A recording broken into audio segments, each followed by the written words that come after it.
Yeah, this is only my third class here, I think. And it's been great, you know? Yeah. It's a beautiful campus, too. My name is Sharon, by the way. Fran. Fran, hi, Fran. Do you come here a lot? Yes, yeah. I just started. Yeah.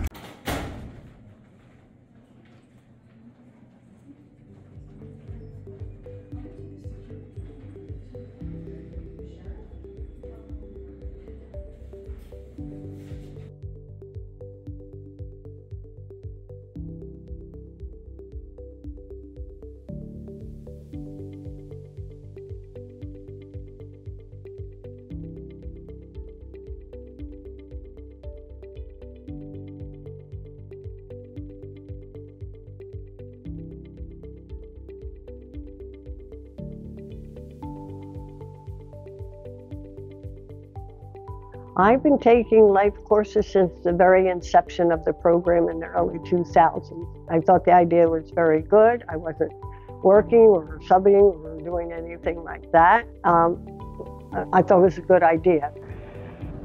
I can't remember I couldn't tell you exactly how many years I've been with L.I.F.E, 5 years at least.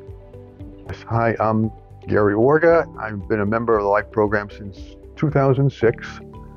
So it's been a while. The L.I.F.E program serves our community members who are 50 and older. We have volunteer instructors that teach on a broad range of subjects. We have a few returning instructors. We also have a discussion group. The program has been part of RCBC for the past 30 years. And we started with about 300 members before the pandemic. We've reduced to about 100, but we're trying to rebuild that. My name's Laura Roselli. I work as an adjunct at RCBC. I also do some consultant work in the biopharmaceutical field.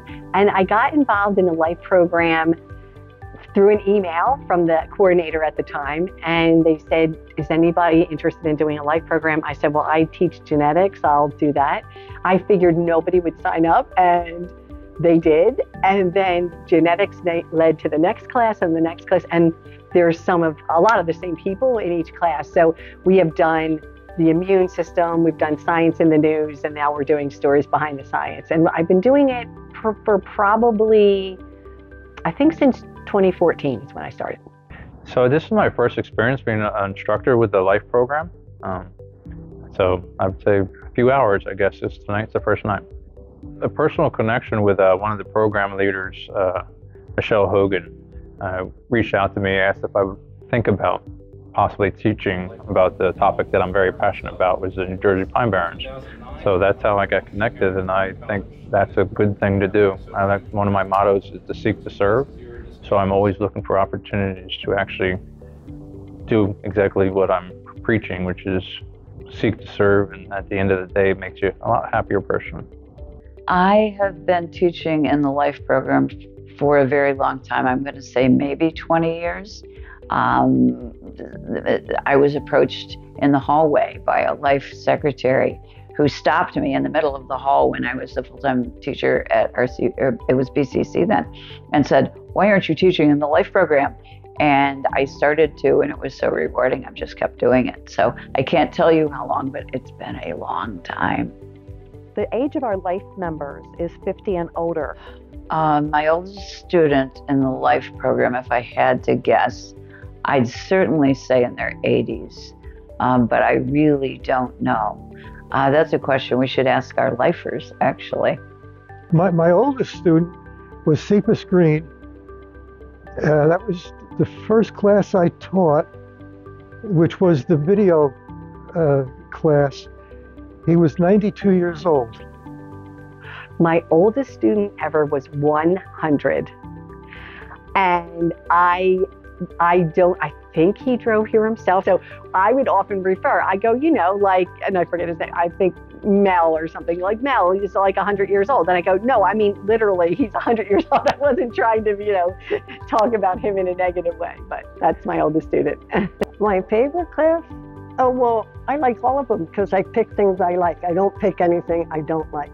I like the art class. I know Mrs. Yancey very well. And Ed Dotson, I took those two classes the most, basically. Well, I really like Dobson, who unfortunately has retired. He taught a course on sort of economics, but it was about land ownership. But I also love the biology teacher. She is amazing too, yes. She's so interesting and so receptive. Yeah, so those are two of my favorites. I can't remember. Oh, then specific ones. The first year I took it, somebody did a 6-week course on the history of malaria, and that was really interesting. Taught different classes in the past, and one I did was the history of malaria, I said. And when I taught it 2016, 2018. I looked at my notes, and it was a popular course. I got a lot of people, 20 people or so to sign up, which is good.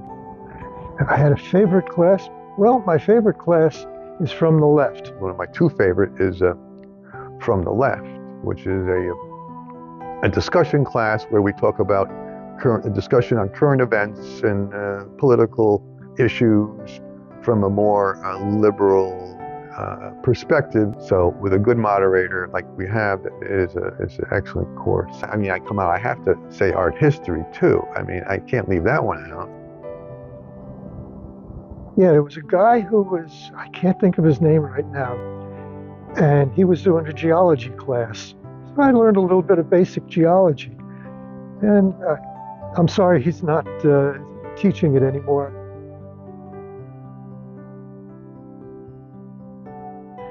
Do I have a stereotypical student?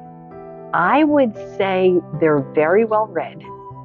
They're very learned. I mean, they are, and they want to learn all the time, more and more. So inquisitive. I didn't expect it was going to be that way. The value that the L.I.F.E program in general provides, not only for the content you're learning, but that you're keeping your mind active. So I would just say, stereotypical student, extremely curious. That's why I love learning new things, but I also like having discussions about interesting topics.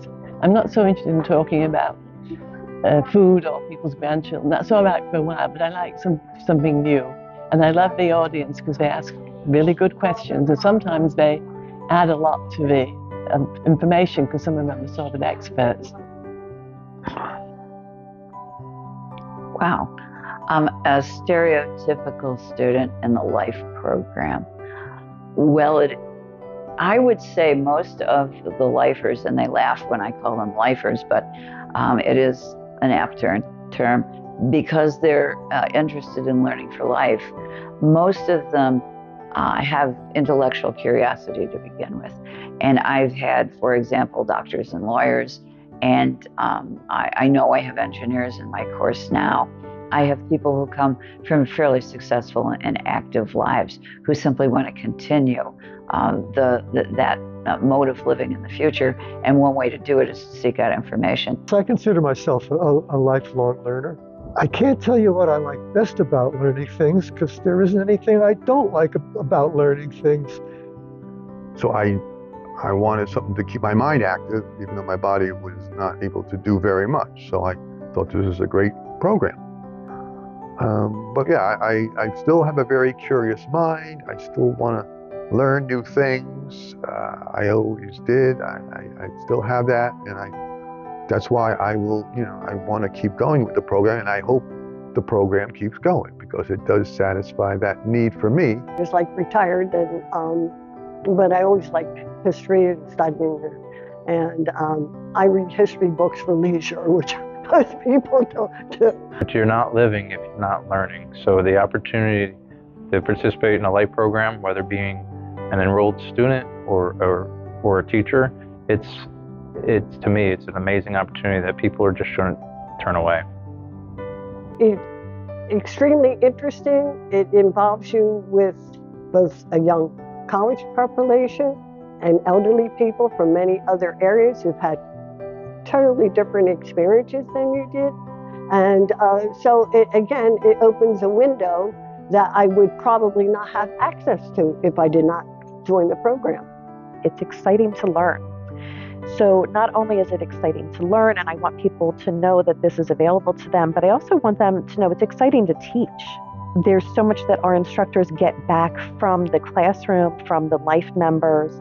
It keeps everybody young, it keeps them engaged. Teaching in the L.I.F.E program is exceptionally rewarding for a number of different reasons. One of them is that you have students who do not play on their phone, who do not need to get up and leave the room every 5 minutes, but who are actually interested, intently interested, asking questions interested, and are willing to sit and enjoy the conversation for 2 full straight hours. So it's a fabulous experience. One thing I do want to share is seriously the value it has provided for me. I mean, it's just amazing. I'd only taught the credit students before, and they have, there's a different goal for them. And often they're very quiet, they're younger. And then I started to teach the L.I.F.E students, and I learned so much from them, because when they ask me questions that I don't know, then I go back and the next week I've investigated it. They've lived through these things. The students were great. Great questions, questions that some of them I've never been posed to me before, so it makes me think. One of the things that the L.I.F.E program does for instructors is it provides you with input from people with vast experience and knowledge who are, in many cases, older than you are, and can bring life experiences to your subject matter and challenge you. So consequently, I've been asked questions I couldn't answer, and I've gone home and I've looked up some of those questions. So they're doing a service for the public and not concerned with the dollar, just wanting the program to grow. I want to be a part of that because I think that's a beautiful thing for the resource for the community, and the fact that it's not dollar driven, but it's people driven. And if I can be part of that at the end of the day, that it really makes my heart a little bit bigger, I think. So it helps people to remain active. It does help them to keep thinking, to keep their mind active as well. I like to think also it's reaching out to the community in general and keeping RCBC interconnected with the community. The L.I.F.E program's impact, I think, is really critical when it comes to dementia, for one thing. I mean, there's so much we don't know about dementia and Alzheimer's. One thing that's always suggested is to move your body and use your brain. And so I feel like and should I say a third, is to socialize. And L.I.F.E program makes them move off the couch to get here, makes them use their brain when they're here, and they all socialize with each other. I hear them when each one walks in, and here's a seat for you. And I think that's so valuable, especially for a population who could typically just be in the house all day. And so that's where I think the impact is in life. The program is valuable, and I'd like to see it continue, and I'd like to see it grow. Hey, more of us are getting older. Isn't this something that's going to be increasingly important in the future?